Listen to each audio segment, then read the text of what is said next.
Today we're going to be making a coil pot. A couple things to make sure you have in front of you is a piece of fabric. You're going to need a fork, water, and brush, and of course your clay. When we're all finished, you're going to need a paper bowl and a Ziploc bag to store your clay project in. Most of you in your elementary years have probably created a pinch pot, and that's what we're going to use as the start of our coil pot. So really, technically, it would be a pinch pot and a coil pot. With a pinch pot, what you start with is a ball about the size of, it's a little smaller than a baseball. I'm not sure what size you would call that. But it fits in the palm of my hand really nicely, and that's important for making a coil pot and a pinch pot. Alright, so what I'm going to do is stick my thumb in the center. Remember, don't stick it all the way through. Okay, just like that.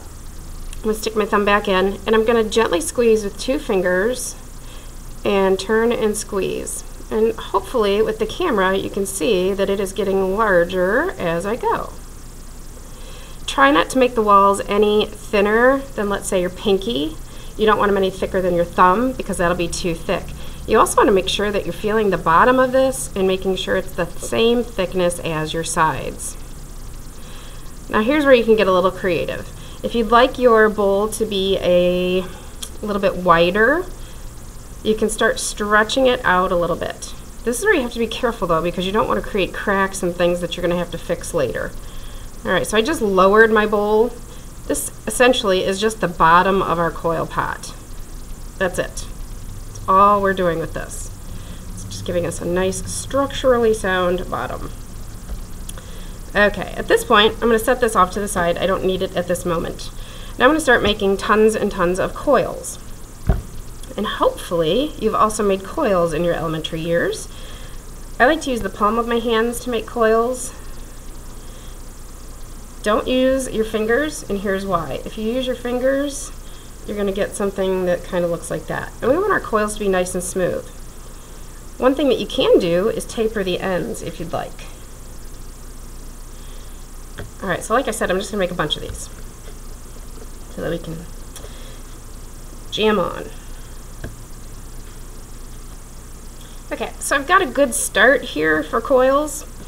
You don't want to let these sit too long or they will start to dry out. If they start to dry out, when you bend them, they'll crack, and we don't want that to happen. I'm going to start attaching these to my pinch pot, and I'm going to be scoring these really well because we do not want them to fall off.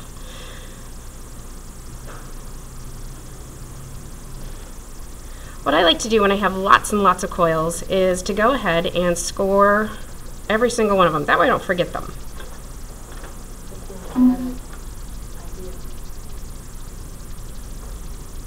Okay, then I'm going to add my water to the top of the bowl, and you're just going to go ahead and set the coil down. And you can see I've got a little gap right there. Don't worry about that right now. We'll go ahead and score this one.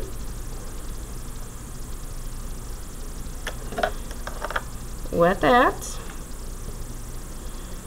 I'm going to set that right in that little gap that I had. Bring it right on over. Keep scoring. Keep filling those gaps. Oops, what did I forget? Water.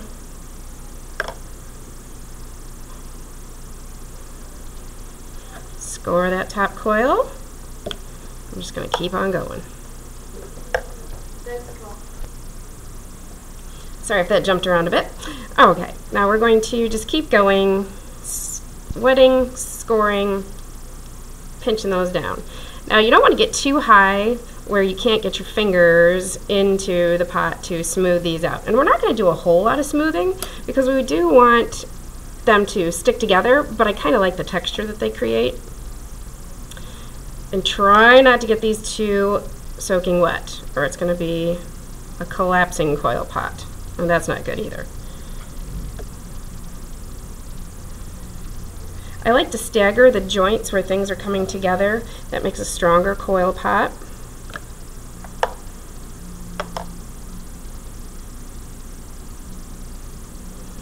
Alright, at this point I think I'm going to stop for just a second, and I want to go ahead and smooth in the inside. And basically all I'm going to use is my finger, and I'm just going to kind of, if you don't have fingernails it's a lot easier. Unfortunately I have to use my fingernails as a tool.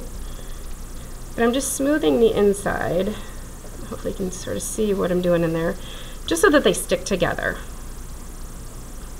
I love the texture of a coil pot.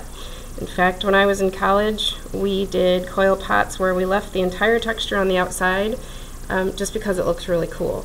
So you choose what you want to do. If you're going to smooth it down, I would suggest using one of the wooden tools from the back and doing it that way. Notice I'm supporting the pot with my hand.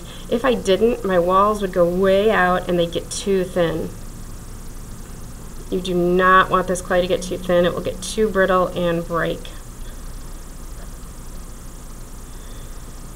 Alright, and at this point I could keep building. And I do want to show you how you can make this go in a little bit, because I know some of you like to make it so that it has a neck, and that would make it a lot more interesting than anything you created in elementary school.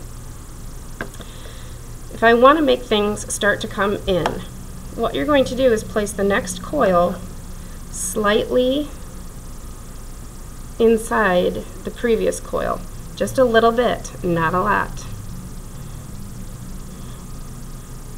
And that will start bringing your vase in. Now these can get as tall as you can make them as long as it fits in the Ziploc bag. Now on your last day that you're creating, and you know you're going to be done that day, if it's not going to go back in the bag, you could certainly create it taller. I am allotting 2 to 3 days for these, so see how tall you can get yours.